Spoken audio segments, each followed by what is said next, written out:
contention 5, I believe, is next to start with. And the substance of this, well, as we read it, the Fermi site may have problematic hydrology, likely to allow off-site transport of chemical and radiological contaminants.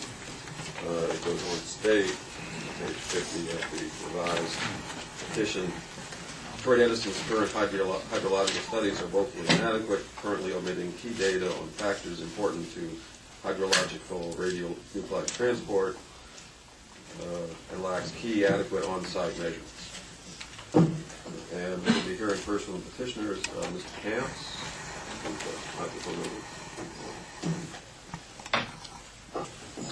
Good morning, Your Honors. Good morning. My name is Kevin Camps with Beyond Nuclear, and also on the board of Don't Waste Michigan. The one question that you asked of us to address on number 5 is, what is the source of the fast-moving plumes of radioactive contamination that could threaten the Bass Islands Group's sole source aquifer? And I would refer you back to our filings thus far on the radioactive releases from the proposed Fermi 3 reactor and its interaction with chelating agents that we described in our March 9th filing and again on our April 10th filing. The key issue here is that any permitted releases of radioactivity or leaks or spills from Fermi 3, in addition to radioactive contamination from Fermi 2 as well as from Fermi 1, that interacts with chelates in the environment, whether used directly at the Fermi nuclear power plant in the course of its operations or even decommissioning activities, or chelates that are present in the environment, whether due to water pollution in Lake Erie or even naturally occurring chelates on the site, could interact with the radioactivity, bind to it, and cause a fast flow of radioactivity into any available surface or groundwater flow pathway. And of significance in this particular location is a sole source aquifer in the nearby vicinity, which is the Bass Islands Aquifer, capital A, located at Catawba Island, Ohio, just 35 miles away. And we would assert that given the lack of data that's admitted to by the company, and the Nuclear Regulatory Commission staff has identified this in its requests for additional information, we don't know that the aquifer beneath the Fermi site, which is the Bass Islands Aquifer, little a, and the Bass Island Aquifer at Catawba Island, Ohio, are not connected. And we would assert that this is, because it is a sole source aquifer, that this is a very significant issue that needs to be addressed. And we did only receive this information on March 6th, which was 3 days before our contention filing. So in good faith, we tried to do our best on preparing this contention by the March 9th filing deadline. And as you saw, we requested that as more information becomes available from the company, and they've indicated that September 1st is their projected date for that information, that we could revise and update our contention. Just a general note on that. If we grant a request for a hearing and set a scheduling order, we'll normally include dates for submitting new and amended contentions. However, you don't necessarily have to wait for us to do that. 309 F2 sets forth a procedure when and if you do receive information that you think could support a new or amended contention. Of course, you need to comply with all the requirements of the rules, but there is a procedure in doing that, so you don't need permission in advance if that should come up. And I think just to emphasize the significance of this issue, I wanted to call to your attention and would ask our counsel if you would to distribute copies of a U.S. EPA comment during the environmental scoping proceeding regarding Fermi 3 that under the second bullet on the first page, which you will receive copies of, and I have another copy if you need it. I'll just read it. The EPA states to the NRC, "We understand that the site may have subsurface karst geology. We recommend the EIS address whether there is karst geology and, if present, evaluate how this geologic setting may influence the project's environmental impacts.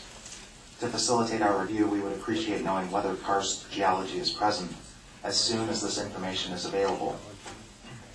And this just underlines what we tried to express in our filings, that there is a great deal that is unknown about the subsurface at the Fermi site and its interactions both with the Lake Erie, and with the other aquifers in the area.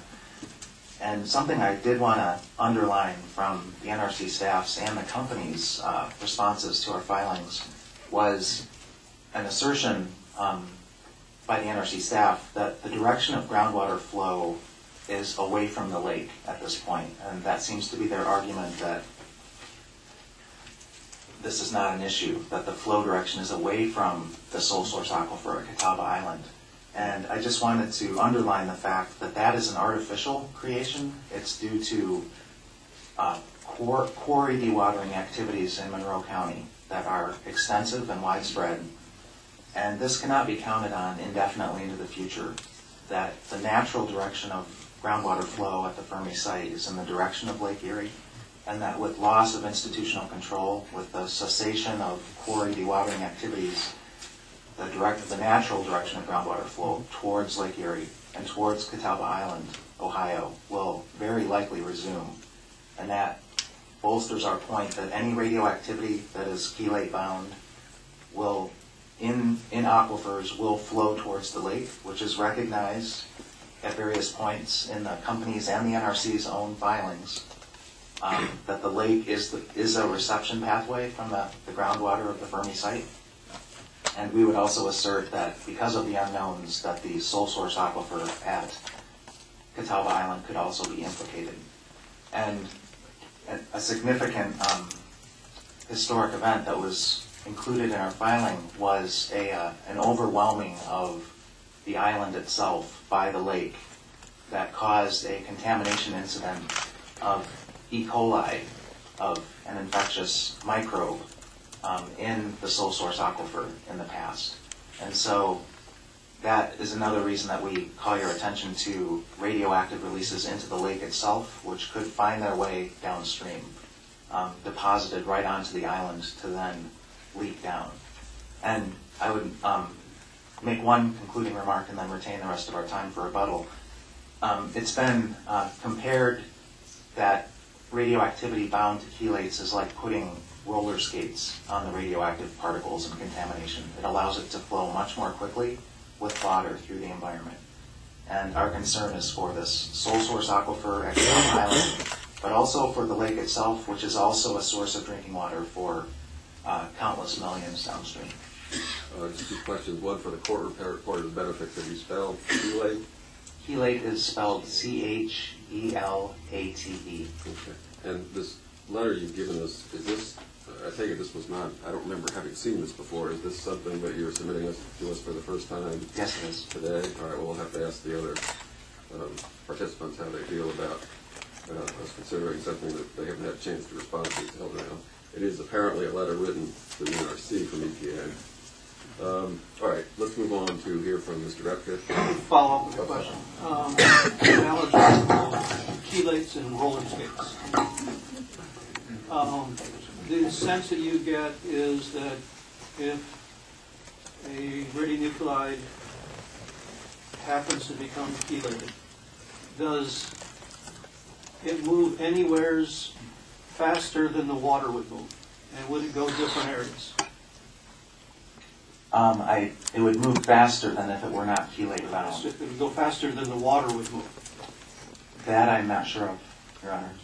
I don't know that it would move faster than the water. My assumption would be that it would move the same speed or close to it. And would it go different locations?